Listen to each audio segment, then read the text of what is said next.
नमस्कार, बहुत स्वागत है आपका। मैं हूं रीनू। रायसेन में धर्म परिवर्तन का सनसनीखेज मामला सामने आया है। जी हां, एक बाल गृह में 3 बच्चों के धर्म परिवर्तन पर बवाल मच गया। रायसेन जिले के गौहरगंज में मां बाप से बिछड़े 3 हिंदू बच्चों को मुस्लिम बनाने का ये बड़ा मामला है।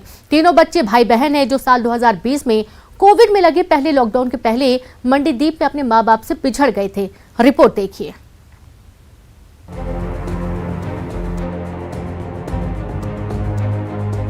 रायसेन के एक बाल गृह में मासूम बच्चों के धर्म परिवर्तन ने मध्य प्रदेश में सनसनी मचा दी है। गौहरगंज स्थित बाल गृह में माँ बाप से बिछड़े 3 हिंदू बच्चों को मुस्लिम बनाने का बड़ा खुलासा हुआ। तीनों बच्चे भाई बहन हैं जो साल 2020 में कोविड में लगे पहले लॉकडाउन के पहले मंडीदीप में अपने माँ बाप से बिछड़ गए थे। बाल गृह का संचालक मुस्लिम है, उसने इन बच्चों के हिंदू नाम बदलकर मुस्लिम रख दिए और मुस्लिम नाम से ही इनका आधार कार्ड भी बनवा दिया। मामले का खुलासा तब हुआ जब शिकायत पर राष्ट्रीय बाल आयोग के अध्यक्ष प्रियंक कानूनगो इस शिशु गृह का निरीक्षण करने पहुंचे। राष्ट्रीय बाल आयोग के अध्यक्ष प्रियंक कानूनगो ने शिशु गृह के संचालक को फटकार लगाते हुए शिशु गृह के सभी दस्तावेज जब्त करने के निर्देश दिए। साथ ही महिला बाल विकास विभाग को जांच कर FIR दर्ज कराने के आदेश भी दिए हैं। आधार कार्ड मुस्लिम नामों से बनवा दिए गए और उनके स्कूलों में भी नाम इसी प्रकार लिख दिए गए। कुल मिला के बच्चों की आइडेंटिटी बदल दी गई। बच्चों की आइडेंटिटी बदला जाना यूनाइटेड नेशन के convention of rights of children का उल्लंघन है, भारत के संविधान का उल्लंघन है, इंडियन पीनल कोड के और जुवेनाइल जस्टिस एक्ट के विभिन्न प्रावधानों के उल्लंघन की ओर इस विषय को आकर्षित करता है। हमने DPO से मौके पे बोला कि सारे कागज़ यहाँ से ले लीजिए। हमने यहाँ के पुलिस अधीक्षक से फ़ोन पर बातचीत की। DPO को वर्बल निर्देश दिए हैं कि FIR दर्ज कराएं, बच्चों को उनके परिवार को ढूंढकर रिस्टोर करें और इस प्रकार की जो संस्था का संचालन कर रहा है परवेज उसका नाम है, उसके विरुद्ध FIR। वहीं बाल गृह में धर्मांतरण के मामले में अब सियासी लड़ाई भी शुरू होती नजर आ रही है।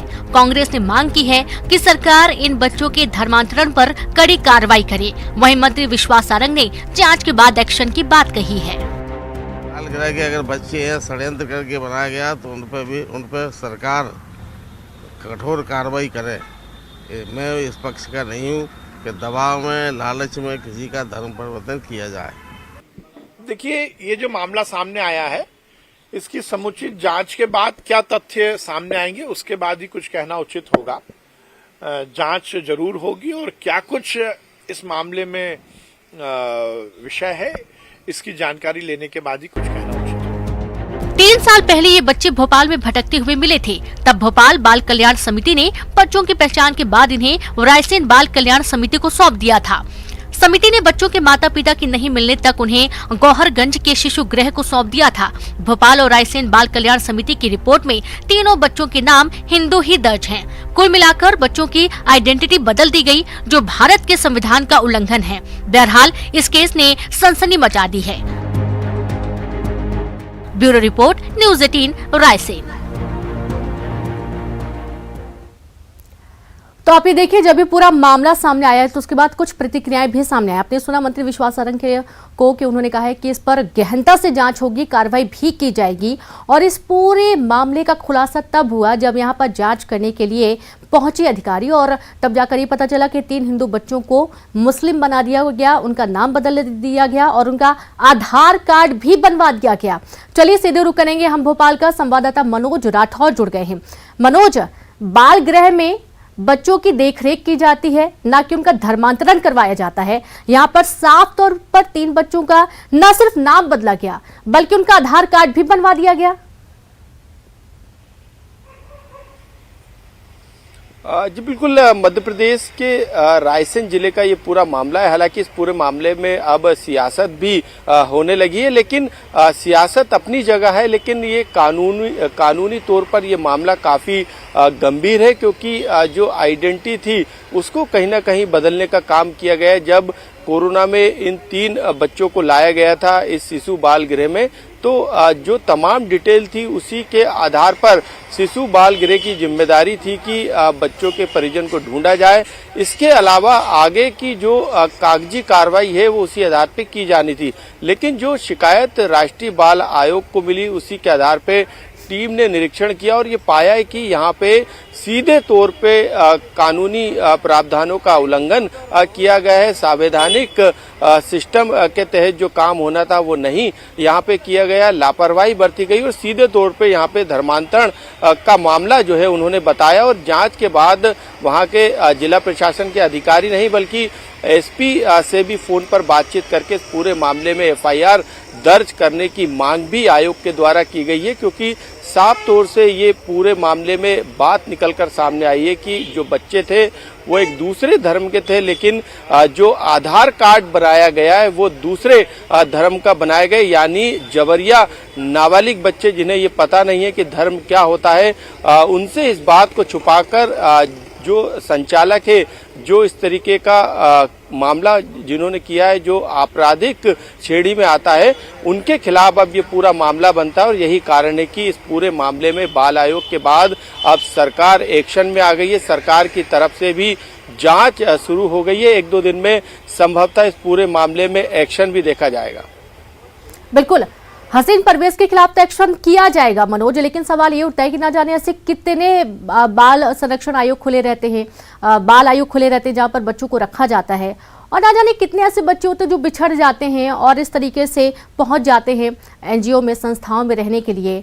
ना जाने कितना बड़ा ये नेटवर्क होगा, क्योंकि यदि इतनी हिम्मत है कि 3 बच्चों का इकट्ठा धर्म परिवर्तन करवा दिया जाए, उनका आधार कार्ड बनवा दिया जाए, जाहिर सी बात है ये तो एक बहुत बड़ा खुलासा है। इस पर गहनता से जांच की जरूरत भी है। जी बिल्कुल, इस तरीके के जो शेल्टर होम है वो कहीं ना कहीं मदद के लिए बनाए जाते हैं और जो संस्थाएं रहती हैं उनको सरकार की तरफ से अनुदान भी दिया जाता है, यानी सरकारी मदद से ये तमाम शेल्टर होम, शिशु बाल गृह या फिर मदद के लिए जितने भी हॉस्टल बनाए जाते हैं वो सरकार के अनुदान पे चलते हैं। यदि इन हॉस्टल की या इन शिशु गृह की यदि शेल्टर होम की मॉनिटरिंग नहीं की जाती है तो इसमें जो जिम्मेदार प्रशासनिक अधिकारी है उनकी भी गलती है। आखिरकार किस तरीके की मॉनिटरिंग रायसेन का जिला प्रशासन गोहरगंज के इस शिशु बाल गृह की करता है, तो कई सवाल जो है अब इस पूरे घटनाक्रम में उठने लगे हैं कि आखिरकार बाल आयोग से पहले क्यों टीम ने उन बच्चों का वेरिफिकेशन नहीं किया गया, जो बच्चे वहां पर आए थे उनकी आइडेंटिटी के बारे में क्यों नहीं पता लगाया गया, जो तमाम रजिस्टर मेंटेन किए जाते हैं उस पर क्यों जो प्रशासनिक टीम जिस पर मॉनिटरिंग की जिम्मेदारी रहती है, जिस पे निरीक्षण की जिम्मेदारी रहती है, उसने ये काम पूरे क्यों नहीं किए। तो अब ये भी एक कहीं ना कहीं जांच का विषय। यही कारण है कि विपक्ष ने इस पूरे मामले में सरकार से ही स्पष्टीकरण मांग लिया है कि आखिरकार सरकार इन शिशु बाल गृह या बाल बच्चों के जो हॉस्टल रहते हैं या फिर शेल्टर होम रहते हैं उसमें किस तरीके की मॉनिटरिंग कर रही है। तो सरकार पर जो है अब कांग्रेस हमलावर है, लेकिन कानूनी जो प्रावधान है उसके तहत एफआईआर दर्ज करने की मांग यहाँ पे की गई है, निर्देश यहाँ पर दिए गए हैं आयोग की तरफ से। ऐसे में जांच भी जो है सरकार के स्तर पे शुरू कर दी गई है। आने वाले 1-2 दिन में इसमें एक्शन भी देखने को मिलेगा और एक गाइडलाइन भी संभवतः जारी की जानी चाहिए ताकि इस तरीके की गलती दोबारा न हो सके। जी बिल्कुल मनोज, और इस पर एक्शन तो लिया ही जाना चाहिए, साथ ही मॉनिटरिंग भी बहुत अच्छे तरीके से लगातार करते रहने की जरूरत है। बहुत शुक्रिया आपका तमाम जानकारी साझा करने के लिए। तो माँ बाप से 3 बच्चे बिछड़ गए थे, बाल गृह भेजा गया और उनका धर्म परिवर्तन करवा दिया गया।